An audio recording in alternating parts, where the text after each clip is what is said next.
Во фудбалот, во секој спорт воопшто, многу е важна формата, кондицијата на секој играч, на секој спортист.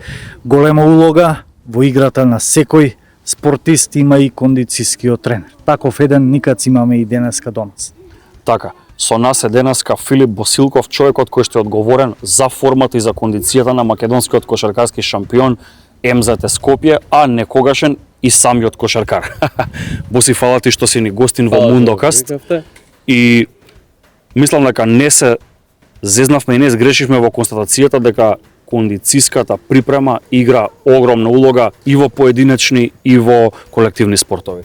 Па, види, тоа е точно. Мислам дека колку е битно тактика, техника, толку е битно и кондицијската, затоа што колку и да си спремен тактички за другата екипа, ако не можеш да истрчаш, да не можеш да смениш правец, џабе све.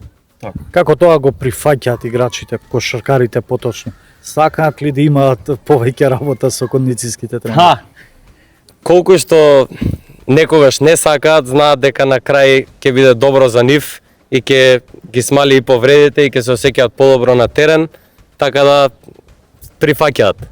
За еден добар тренер, што треба се да поседуваш? Колку треба да се вложиш за да дадеш резултат со играчите? Треба многу да се вложиш, поготоа јас како кондиционен тренер, треба константно да разговараш со играчите, на еден може нешто му е, на еден се осеќа супер и константно да имаш комуникација со играчите, како се осеќаат, дали добро се осеќале на утакмица, дали нешто треба да подобриме и константна комуникација треба да има. Колку е тешко да постигнеш кондицијска спремност на играчи каде што, еве, например, има коло, има меѓународен напревар, на секои 3 дена практично нешто се игра, за да успеат тие сезоната да ја истераат на задоволително ниво, особено екипа која што има високи цели. Видете, тоа првично се постигнува на почетокот, се прави добра база, за да може тие играчи да истераат 2, 3, 5 утакмици у недела, и со тоа меѓу утакмици се прави добар одмор за да може да изиграат утакмица за утакмица. Самата кондиција доаѓа од самата утакмица. Тие затоа што се у тренажен процес и у утакмици, тие константно имаат утакмица. Само треба да се пази со играчите што не играат, да се даде малку плюс за да може, например, она кој влезе од клупа, да може да го даде истиот ефорт како што би го дал тој што игра по 90 минути. Интересира кратко, бидејќи не секој спорт е ист, верувам така и со работата со помеѓу играчите, кошаркари, фудбалери, тенисери, ракометари. Стриктно работите со кошаркари или земате и друг тип на играчи? Стриктно работам со кошаркари, гледам да се посветам само на кошарката и на кошаркарите. Не дека не би можел да работам и со друг спорт, малце различно, треба да се време да се да се доедуцираат тренерите или? Па да, затоа што секој спорт е различен и мораш да најдеш друга филозофија како би работел со фудбалер, како би работел со кошаркар. Но јас сакам со кошаркари да работам највеќе.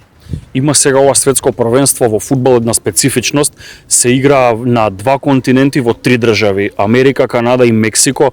Гледаме дека температурите се малце во плафонот идени, дека фудбалерите често имаат потреба да хидрираат, колку самите услови го диктираат програмата што им се подготвува на спортистите? Па мора и тоа да се гледа која го правите тренингот и планот за тренинг и за време на утакмица, мора да знаете какви се условите, на кое време играте, колку сме патувале пред тоа и ред други работи, све поврзано во човечкото тело.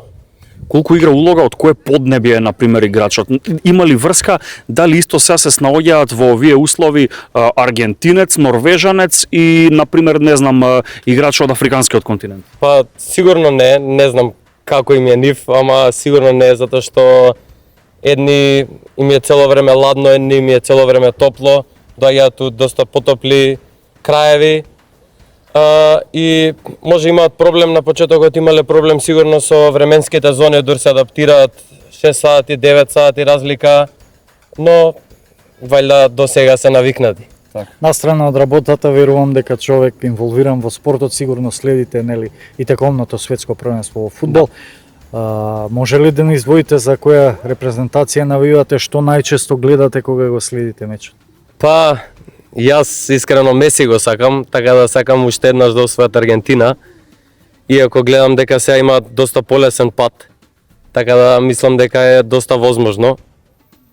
И така. Реална ли е на Меси формата на 39 години? Не знам, тоа е чудо од човек.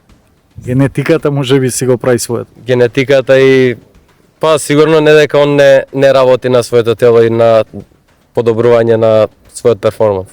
Така, и она што сите може да го видиме изминативе години, дека продолжен е спортскиот век општо во спортовите. Ги Меси, Роналдо 39, 41, меѓутоа ту Модрич, да, во другите спортови, особено и ракометари и кошаркари, така што на нас ни останува да уживаме додека им траат кариерите. Така. Боси, фала ти за гостувањето, што издвои време да си гостин во Мундокаст и ние ти посакуваме успеси и на приватно и на службено поле и секако зошто еден ден да не те гледаме и како дел од некој стручен штаб на светски еминентни спортски имиња. Дај Боже. Се гледаме. Фала многу.